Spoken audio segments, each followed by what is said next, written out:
Hi, GM Sam, Journey in Gaming, coming to you with which is probably the last Origins loot video. It's been going on for several weeks. I'm going to go ahead and get them all out the way for you guys. This is from the Origins Game Convention 2023, June 21st through the 25th.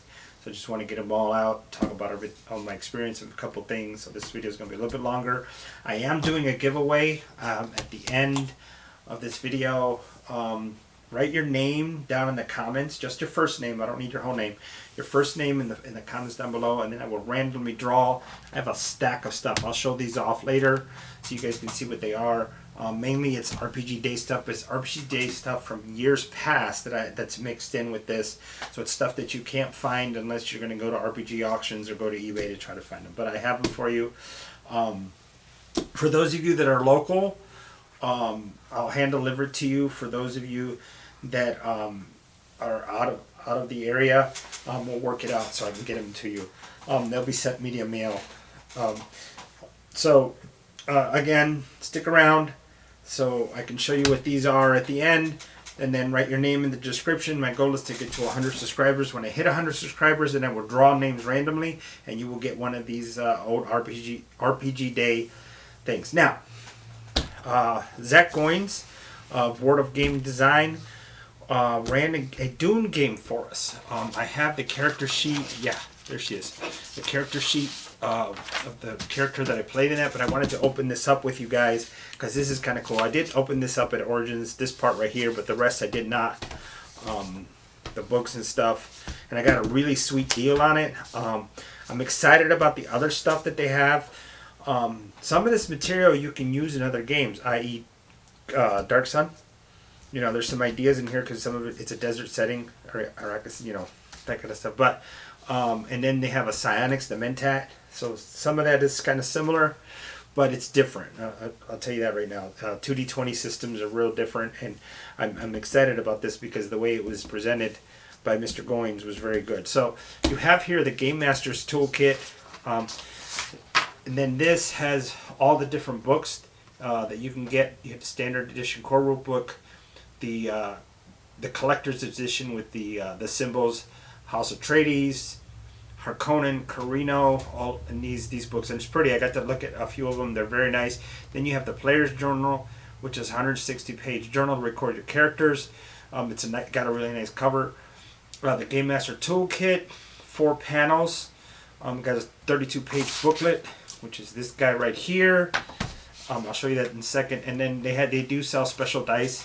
I do like this desert theme. It's really nice. Back to this guy right here. Look at that. It's a map of Eric's. Oh my gosh. You know, Arakeen, the city. You get the Kynes Research Station, Great Flat, the Funeral Plain, the Habanya Ridge. You know, all the different places. The city, Cielago Depression. And then you have the Pole region up here. You have all the different, where all the spice is found, and over here you got a nice big worm, in Arrakis, the map. On the other side, you have all the different tools, tables, all the different tables that you can use to go over for the game. So here's your skills, your drives, traits, skill test procedure, difficulty levels, determination, your challenging drives, adding to threat, spending threat, those things, momentum uses, everything. So momentum is things that they're kind of like inspiration. You gain those when you get critical successes, which is kind of cool. Threat is something that you give to the GM.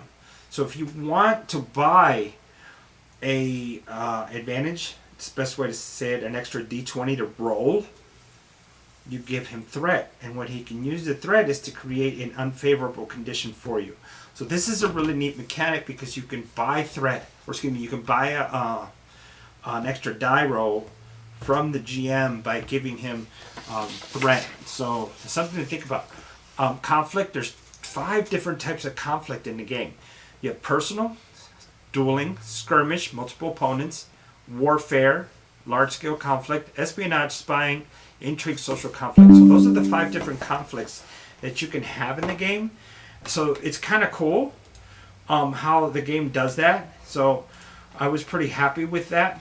Sorry, something popped up that shouldn't have popped up. But anyway, attack sequences, advancement points, creating non-player characters, because you can actually create your own characters for your PC, your player character.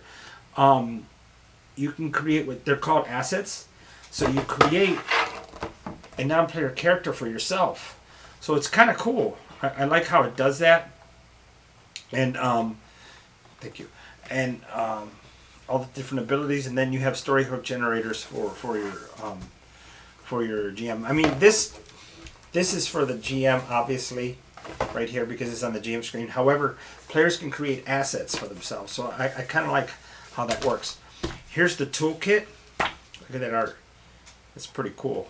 Modifius 2D20. The Adventures in the Imperium. All the credits, all the people. Then you have, all the different, wilderness survival, hidden spice, urban survival, working in the cities, neutral grounds, political intrigue, the secrets of the Sardaukar, the minor house engine, mysticism. So it really goes deeper into, deep into what the different, the world is and the setting. I'm sorry. And then you have your adventure generators, all different types of tables. Look at that. Isn't that amazing? Beautiful, beautiful art. I mean, I love this art. Look at this. So you have, looks like characters. Yeah, you have characters here. So more tables for the GM to use, and tools. So it basically summarizes what's in the core rule book to help you put the game together. So I'm going to put this aside for now. And then put this aside as well. I'm going to leave this here because I'm going to go over this character sheet in a second. So I picked up, let me go in order here. Okay, so I picked up the role-playing game, the core rule book. I picked up the Masters of Dune campaign book. So the little 172-page campaign for to run a game. It's kind of cool. There is an adventure in here. I think we ran that when we played with Zach when he GM for us. And then you have adventures in the Imperium. This is a source book for the game. And there was some other ones that I wanted. I really wanted the house one. I just couldn't swing it because I was already tapped out. You know how it is, gamers. Trying to afford Dwarven Forge and we can't. But that's a different conversation, right? So anyway, open this up. I really, really like this game. Mainly, I think what sold it on me is with the way Zach presented it, because he's a really, really good storyteller, and he's very generous GM, and he's a good teacher. I think what that helped. Having a good GM is always good. However, the setting is just well done, and then this dice system is really exciting. I really enjoyed it. So, role-playing game, the rule set, the art is beautiful. The book is it's just amazing. It's 328 pages. That's a lot of pages. Wizards of the Coast. Okay? Just saying. Your upcoming sigil is 250 pages. I mean, 260 maybe? But come on. You can do better than that. I mean, you did that with Spelljammer too. But anyway, not to make this about that, because we're talking about Dune. Okay? And then you have your introduction, you know the universe, creating your house. Oh, you create your own house. You and your fellow players create your own house for this game. So you set your assets. What kind of, like, I saw a game, a session 0 with some players, and they were setting up a house, and their house was a production company for plays, and their subspecialty, for lack of a better way of explaining it, is what they did is they were spies. They were information gatherers. So they knew stuff, little bit about everybody, and a lot about a few certain houses and certain things. So that was pretty cool how they were able to do that. So they brainstormed it in such a way that they were a minor house mirroring a bigger house, merging and the different and setting up different conflicts. So there's a lot of stuff that the players, you basically generate your own story, your own game. So that's really nice. Creating your characters, the core rules, conflicts, assets, game mastering, allies and adversaries, harvesters of Dune. Look at that. Look at that art. So there's a lot to this. Oh my gosh. That's actually pretty cool.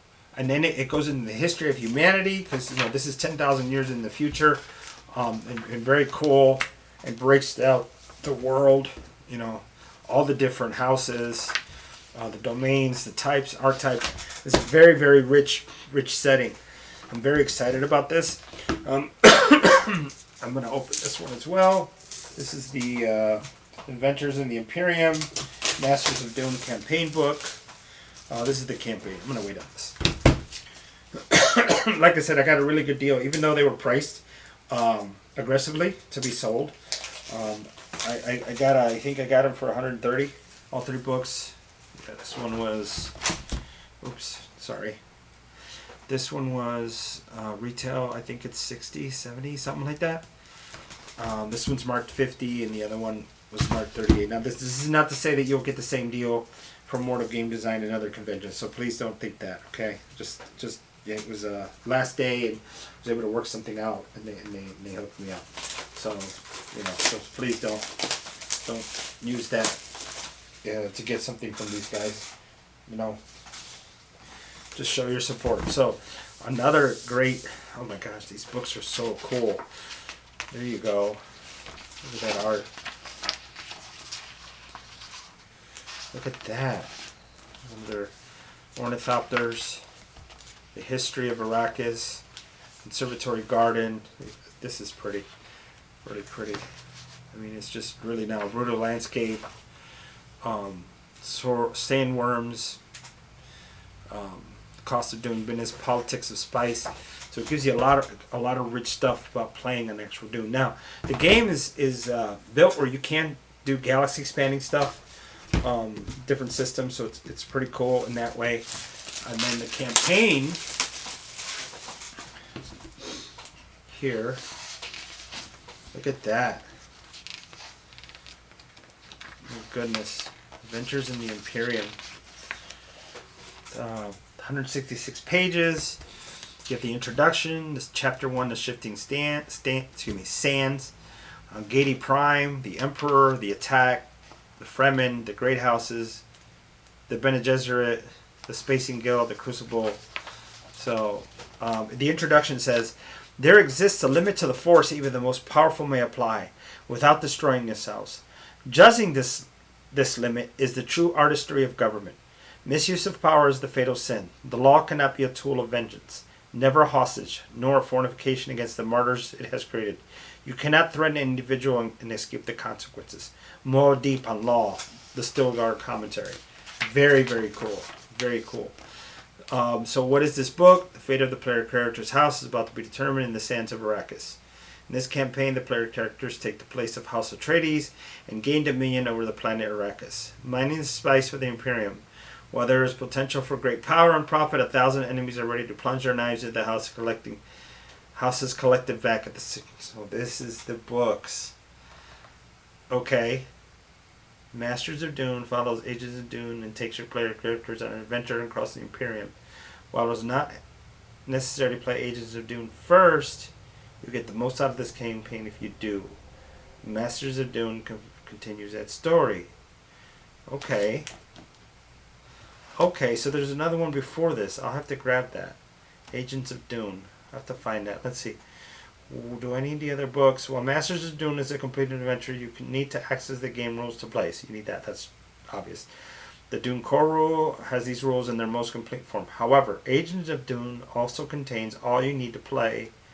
It's also possible to play using the rules from Wormsign, the free quick start guide available at Modifius.net. I know what I'm going to be getting. Yep. May require considerable improvisation. I'm going to have to find Agents of Dune. So, okay. So, yeah, this is nice. Love it. It's very, very nice. I want to talk about the character I played. She was in charge of the 3 of the 3 agents that were working. And in our adventure, we had to figure out why this spice harvester kept breaking down. Was it sabotage or was it just bad equipment? One of the things that I said was like, you know what? Just call it, sell the thing off, get rid of everyone and everything. And of course, Harkonnen didn't like that at all. They wanted their harvester working. So we kind of backed off of that. One of the players was like, dude, when I said that, I mean, that was my recommendation. We're spending more money. Let's save some money and cut our losses. And that wasn't acceptable to them. And I kind of didn't want to wind up in a vat of black substance. But anyway, so we wound up figuring out that the one of our contacts on the ship was... I'm going to stop right there. But anyway, we found out what was going on. And we were able to figure it out. And we got the harvester working again. So, sorry. Almost spoiled something. But anyway, I was playing Sharafel. She was a Mentat. Very young person. Trying to, I just left the Mentat school. Eager to experience the life in the service to a noble house. So my ambition got the best of me. And I was trying to impress the Harkonnens and everything. But anyway, so you have a drive and a statement. Your drive is this part's duty, faith, justice, power, truth. You have a specific score, and then you have a statement. I have a duty to the truth for duty. Justice isn't always fair for justice. Truth is always revealed eventually. So you have those. On the bottom, you have a skill focus. So battle 4, communicate 6, innuendo, discipline 7, command, move 5, and then understand 6, data analysis, deductive reasoning. So let's say I'm in a battle, okay? And I need to deal out some justice. So my battle, or is it at 4? My justice is 8. I need to get a 12 on a D20 to succeed. Now, if I wind up getting a 4, I got a critical success, which is really good. And then, I don't have to do that. So sometimes if you roll 2D20, you have to get 2 successes. I have to hit that number or lower. Or sometimes 1. It really depends on the GM set. So that makes it exciting. You get specific abilities that you can sit there and influence the roll, or you can use threat by giving the GM some advantages later on. Or if we've generated momentum, I can get momentum. Now, momentum is a pool that the players share. Typically, the players decide together if they're going to use it, and sometimes the player just says, no, I need to use it so I can succeed because I don't want to lose this battle. So there's different ways to do that. But this was fun. I really liked this character. I played her up, and I had a lot of fun with this. So I'm going to be running a one-shot of this soon in the spirit of the way my man Zach did it at World of Game Design. So I'm getting ready to do that. Let me move this out of the way. Some other games that I ran, or that I played outside of the games that I ran. I played Blade Runner Electric Dreams with one of the GMs there, Jim or Joe, I can't remember, but he is from Lurking Fears, and he's an amazing GM. He's very well prepared. I mean, look how he did this. And then on the back, he talked about all the key memory relations. Let me go back. So you have the character name that I named, and because I was Fanita, is FN9 2.39 Fanita. So I used a derivative of my number as a replicant to create my nickname Fanita. And then here's your scores, how long I was on the force. Up here, I'm a replicant, my signature item, my health, and all that. So real nice, breaking it down. Turn it over, you have your key memory, your key relationship, the story for this replicant, and then you have all these different things that's going on. Excuse me a second. 1 second. Sorry. Okay. And then from here, I have, I played in another game. Okay, let me go back. So down at the bottom, he created all the different rules, the different things that you can do, all your actions. You can take an action, all the different things that you can do. So this is really nice. This was a really nice guide for anyone that's not familiar with the system. It helps. So that was good. The other game, and this was also with the same GM, he ran a Alien RPG game. If you're familiar with the character sheet, which has your inner attribute scores and your outer skill tree and all your equipment. So that was really nice. But on the back, he also lists, again, your slow actions, fast action, all the different things that you can do in the game. So this is nice what he did for his character sheets. And I'm going to start using this for my games, for one-shots, when I do in-person stuff. Or even, you know what, even for my online games. I'm going to post this for those people because this is a real useful guide. So that was a lot of fun. I also got to play in the Living Arcanist game. I didn't realize they had a DM's Guild type, or Adventure League, not a DM's Guild, Adventure League type stuff program where you can, get rewards and different things. I was able to jump in and I got to meet the creator of this, talk to him, and I was blessed to be asked by him some insight as a player and as a consumer about his products. So thank you for that. And I played a kineticist called Aurelia. This is nice. The kineticist feels like their version of Warlock with just a little bit different. Granted, there are Warlocks in this world, but the way it plays is like a Warlock because you get your powers back after a short rest. But the psionic powers, I was able to drop like 6 dice by powering all of my but I had to use slots, I guess, for lack of a better way to saying it, to use that. So the way they adapted their psionics is really good. And the psionics handbook that they put out for Living Arcanist, find it because it's a really good addition to 5e. If you want to run Dark Sun under the 5e setting, they have a really good rule set. But I'm really excited about that, so I can't say enough. Back now. Thank you for following along and everything. Here's the stuff that I'm going to be giving away. So you have Pathfinder, A Few Flowers More. I have Little Trouble in Big Ansalam. I have several copies of these. I have the Starfinder, Scatterhome, Reign of Mercy, Dungeon Crawl Classics, Mythic D6, which is just a rule set. I'll probably just throw that in with another one. Kids on Bikes, Level 1, Keyforge, Secrets of the Crucible, Genesis Adventure, Overflight, Essence Role-Playing Game, Enter the Collection, and Talisman Adventures, and then the Roots. So I have all those to give away. It's gonna be random. The name's gonna be pulled randomly, and then this is gonna be drawn randomly. So I'm gonna shuffle them up. Probably going to just turn them all over, put them in a bag, pull it out, and it's going to be yours. If you're in Northeast Ohio, I'll deliver it to you personally. And then if it's out of town, out of the Northeast Ohio area, I'll get it to you. We'll work it out on how to get there. So again, hit subscribe, put your name in the chat. In the down below, put your name in there. Comment, and I'll draw your name once I hit 100 subscribers. All right, thanks guys. Take care. I'll see you later. Have a nice evening. Happy gaming.